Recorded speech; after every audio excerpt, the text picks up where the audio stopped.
हम बात कर रहे हैं हैरोल्ड पिंटर के एक फेमस ड्रामा के बारे में जिसे कॉमेडी ऑफ मैनिस भी कहते हैं और उसका नाम है द बर्थडे पार्टी। तो बर्थडे पार्टी में जो मेजर 6 कैरेक्टर्स हैं मैं उनके नाम आपको बता देता हूँ। स्टैनली, एक स्टैनली बेवर इसका पूरा नाम है और ये ठहरा हुआ है मैग और पीटी के बोर्डिंग हाउस में। मैग बोल्स, पीटी बोल्स दोनों की दोनों हस्बैंड एंड वाइफ हैं और लगभग 60 वर्ष की उम्र में चल रहे हैं। दूसरी तरफ एक लुलू नाम की उनकी पड़ोसिन भी है जो लगभग 20 वर्ष की है। अगर स्टैनली की एज आपसे पूछी जाए तो याद रखना 30 इयर्स के लगभग है, वो 30 या 35 के अप्रॉक्स। और एक है गोल्डबर्ग और मैकन। ये इन 6 कैरेक्टर्स पर ही पूरी स्टोरी सिमट करके आ जाती है। और यहाँ पर एक दो कैरेक्टर्स भी हैं काल्पनिक हैं, जैसे कि गोल्डबर्ग के चाचा है बार्ने, उनकी उसके जो एडी है जो कि किसका प्रेमी रहा है, किसका लवर रहा है, वो लवर रहा है लुलू का। इनकी सारी चीज़ों की चर्चा हम करेंगे और अब शुरू करते हैं हम कहानी को सुनना। जल्दी से ब्रीफ में कहानी को देख लीजिएगा एक बार, लगता है कि ये कहानी आपके लिए हेल्पफुल भी रहेगी और समझ में भी आएगी। तो दोस्तों यह नाटक 1950 के दशक के इंग्लैंड के एक समुद्री किनारे स्थित बोर्डिंग हाउस की बैठक कक्ष से शुरू होता है। बोर्डिंग हाउस के मालिक पीटी और उनकी पत्नी मैग दोनों 60 के दशक के हैं। टेबल पर बैठे हैं, नाश्ता करते हुए ठंडी सी बातचीत कर रहे हैं। मैग एक जिज्ञासु स्वभाव की महिला है जो पीटी से उसके खाने, काम आदि के बारे में बार बार सवाल करती है। पीटी अपनी पत्नी को बताता है कि 2 सज्जन जल्द ही बोर्डिंग हाउस में ठहरने के लिए आने वाले हैं और पीटी इस बात को भी बताता है कि शायद उनको इस जानकारी का पता इस बात से लगा कि हमारा बोर्डिंग हाउस अभी बोर्डिंग हाउस की लिस्ट में है। इस बात को सुनकर के मैग बड़ी खुश होती है। शुरुआत में मैग इस खबर से थोड़ी घबरा जरूर जाती है, लेकिन फिर वो खुद को संभालते हुए वादा करती है कि वह उनके लिए कमरा जरूर तैयार कर देगी। इसके बाद वह ऊपर जाकर के स्टैनली बेवर को बुला करके लाती है जो लगभग 1 साल से उनके यहाँ ठहरा हुआ है और उस समय ऊपर सो रहा था। जब वह जवाब नहीं देता तो मैग ऊपर जाती है और फिर थोड़ी अस्त व्यस्त लेकर के मुस्कुराते हुए लौटती है।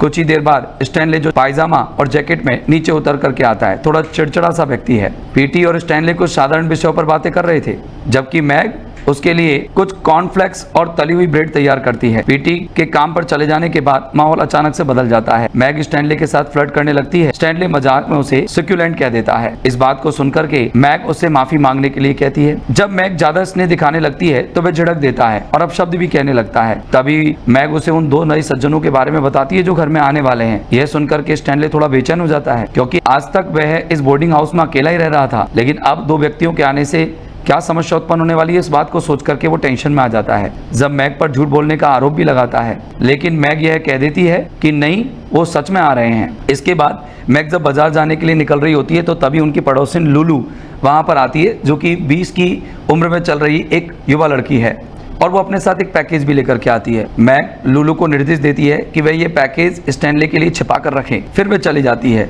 लुलू और स्टैनली थोड़ी देर बातें करते हैं जिसमें लुलू स्टैनली के बेरुखी और उसकी बिक्री हालात के बारे में ताने मारती है और उसे बेकार हो चुका आदमी या फिर वॉश आउट कह करके उसकी निंदा करती है और वह वहां से जल्दी चली जाती है और उसे इनवाइट भी करती है कि अगर वो चाहे तो उसके साथ चीज सैंडविच खा सकता है। स्टैनली रसोई में जाकर के अपना चेहरा धोता है और फिर रसोई के दरवाजे से बाहर चला जाता है। उसी बीच गोल्डबर्ग और मैकन जो 2 अजनबी आदमी थे जो बोर्डिंग हाउस में आने वाले थे वो वहाँ आते हैं। यही भी 2 सज्जन हैं जिन्होंने कमरे की मांग की थी। जल्दी स्पष्ट हो जाता है कि गोल्डबर्ग और मैकन किसी रहस्यमय मकसद के लिए आए हैं। उनका काम स्टैनली से संबंधित है, हालांकि विवरण बिल्कुल साफ नहीं होता है। गोल्डबर्ग मैकन को यह अश्योर करता है कि वे सही जगह आए हैं और यहाँ पर तो उनका काम और भी आसान हो जाएगा। गोल्डबर्ग अपने चाचा बार्ने के बारे में बेतुकी सी बातें करता है। तभी मैग आ जाती है और दोनों से परिचय होता है। गोल्डबर्ग की मीठी बातें और आकर्षक अंदाज से मैग जल्द ही सहज महसूस करने लगती है। जब वह स्टैनली के बारे में पूछता है तो मैग बताती है कि स्टैनली एक समय से एक सफल पियानो वादक है और वह अब सब कुछ छोड़ चुका है। मैग यह भी बताती है कि आज स्टैनली का जन्मदिन है। गोल्डबर्ग सुझाव देता है कि क्यों ना एक पार्टी की जाए। इस बात से उत्साहित होकर के मैग उन्हें उनका कमरा दिखा देती है और कुछ समय बाद स्टैनली वापस लौटता है तो मैग और स्टैनली दोनों आपस में एक दूसरे से बातें करते हैं। अब मैग स्टैनली को उन दोनों सज्जनों के बारे में बताती है। स्टैनली गोल्डबर्ग का नाम सुनकर के और भी परेशान हो जाता है। मैग उसका मूड ठीक करने के लिए उसे जन्मदिन का तोहफा खोलने के लिए कहती है और वह उसे खोलता है। उसमें एक ड्रम निकलता है जिसे वो अपने गर्दन में टांगता है और बार बार उसे बजाने लगता है। है। यहीं पर एक्ट 1 खत्म हो जाता है। अब एक्ट 2 की शुरुआत होती है शाम के समय में, जब मैकन बैठा बैठा न्यूज़पेपर के क्लिपिंग्स काट रहा है और वहां पर कौन आ जाता है, स्टैनले। अब क्या है, दोनों जब बातें कर रहे होते हैं तो स्टैनले मैकन से अजीबोगरीब सवाल पूछता है। मैकन थोड़े शांत स्वर में स्टैनले के जन्मदिन की बधाई भी देता है और कहता है कि उसके पार्टी में आमंत्रित होना एक सम्मान की बात है। स्टैनले कहता है कि वह एक शाम अकेले बिताना चाहेगा, वहां से निकलने की कोशिश करता है, लेकिन मैकन उसे जाने नहीं देता। स्टैनले मेज पर बैठ जाता है और अखबार की एक पट्टी को छूता है जो कि मैकन ने काटी थी, लेकिन मैकन इस चीज से परेशान हो जाता है। इसी समय स्टैनले अपने अतीत की बातें करता है और कहता है वह कभी परेशानी पैदा करने वाला इंसान नहीं रहा है। वह जोर देकर के कहता है कि मैकन से शायद वो पहले भी मिल चुका है, लेकिन मैकन इस बात से बिल्कुल इनकार कर देता है। तो स्टैनले परेशान हो जाता है। स्टैनले जानना चाहता है कि मैकन और गोल्डबर्ग बोर्डिंग हाउस में क्यों आए हैं। जब मैकन कहता है कि वह बस एक छोटी सी छुट्टी मनाने के लिए यहाँ आया है गोल्डबर्ग के साथ, तो मैकन का हाथ पकड़ लेता है स्टैनले, और तो स्टैनले मैकन का हाथ पकड़ लेता है, लेकिन मैकन उसे जोर से झड़क कर हटा देता है। तब होकर के स्टैनले खुद भी शांत रहता है और आयरलैंड वहां के लोगों, सूर्यास्त और पुलिस की प्रशंसा भी करता है। वह मैकन के पास पब में चलने को कहता है, लेकिन तभी पैटी और गोल्डबर्ग कमरे में प्रवेश करते हैं। पैटी स्टैनली की गोल्डबर्ग से पहचान कराता है, फिर चला जाता है। कमरे का माहौल थोड़ा सा तनावपूर्ण हो जाता है। वह गोल्डबर्ग अपने अतीत की बातें करता है। हालांकि गोल्डबर्ग की बातें सुकून देने वाली होती है, स्टैनले फिर भी बेचैन रहता है। मैकन के कहने पर वो बैठने का इनकार कर देता है। अंततः गोल्डबर्ग के शांत आग्रह पर वह बैठ ही जाता है। इसके बाद गोल्डबर्ग और मैकन स्टैनले से उसकी अतीत की बातों पर सवाल पूछते हैं और उसे परेशान कर देते हैं। और वहां पर ऐसे कई सवाल होते हैं, जैसे उसने अपनी पत्नी की हत्या की, दुल्हन को मंडप में छोड़ दिया, एक निकम्मा इंसान होने पर, और गंभीर आरोप इस तरह के लगा देते हैं। शुरुआत में स्टैनले जवाब देता है, लेकिन तीव्र सवाल आने पर और बेतुके सवाल आने पर वह परेशान हो जाता है और गोल्डबर्ग के पेट में मुक्का मार देता है। मैकन और स्टैनले एक दूसरे पर कुर्सियां तान लेते हैं। उसी समय मैक के टॉय ड्रम को पीटते हुए वहां आ जाती है। माहौल थोड़ा सहज हो जाता है। वह जन्मदिन की पार्टी के लिए सच कर आई होती है। गोल्डबर्ग उसी की तारीफ कर रहा होता है। फिर मैक एक भावुक टोस्ट देती है, मतलब वो अपना एक मैसेज देती है, और वो वहां पर स्टैनले की प्रशंसा भी करती है।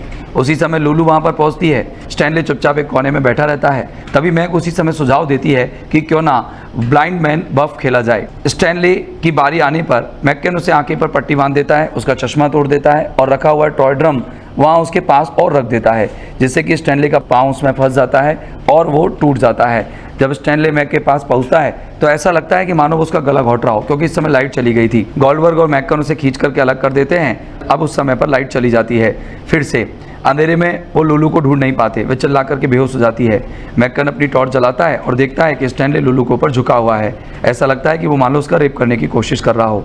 वह पागलों की तरह हंसता है और गोल्डबर्ग मैकन धीरे धीरे उसकी ओर आगे बढ़ते हैं और इसी समय पर्दा गिर जाता है। यहाँ पर सेकेंड एक्ट खत्म हो जाता है। अब बात आती है एक्ट 3 की। ये एक्ट 3 सुबह के टाइम पर शुरू होता है। लिविंग रूम में पैटी और मैक अपने रोजमर्रा का काम कर रहे होते हैं। पीटी अखबार पढ़ रहा होता है और मैग उसके लिए नाश्ता परोस रही होती है। हालांकि उसको पिछली रात की कोई घटनाएं अच्छे से याद नहीं है, क्योंकि वो धुंधली हो चुकी है। और अब वहां पर फिर से वो स्टैनली को बुलाने की बातें करती है। इस समय पर क्या है, अब मैग वहां पर घर का सामान लेने के लिए, खरीदारी करने के लिए निकलने के लिए होती है।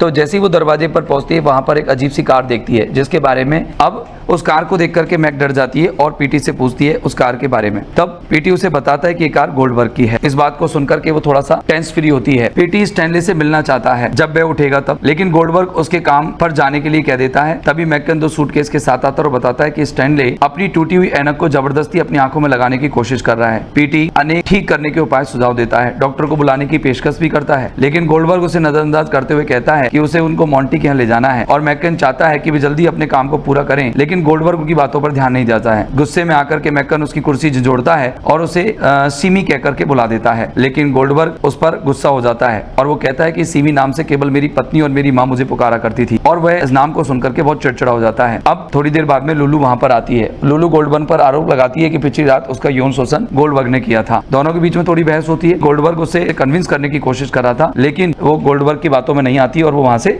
चली जाती है। इसके बाद में गोल्डबर्ग और मैकन अब स्टैनले को लेकर के अपने उसके रूम से नीचे उतर रहे होते हैं। स्टैनले आज बहुत अच्छे से शेव किया हुआ है और अच्छे कपड़े भी पहना हुआ है, सिटकिट में है, और वो जब निकलते हैं तो उन्हें पीटी रोकने की कोशिश करता है कि वो यहीं उसका इलाज करा देगा, उसे उनके डॉक्टर मॉन्टी के पास ले जाने की आवश्यकता नहीं थी। जब पीटी उसे रोकने की कोशिश करता है तो गोल्डबर्ग उसको धमकी देता है कि वो उसे भी ले जाएंगे, तो वो वहां पर रुक जाता है, आगे कुछ भी नहीं बोलता है। स्टैनले को मैकन और गोल्डबर्ग अपनी कार में बैठा करके ले जाते हैं। इसी बीच मैक जब सामान खरीद करके बाजार से लौटती है तो वह पीटी से पूछती है कि स्टैनले कहाँ है।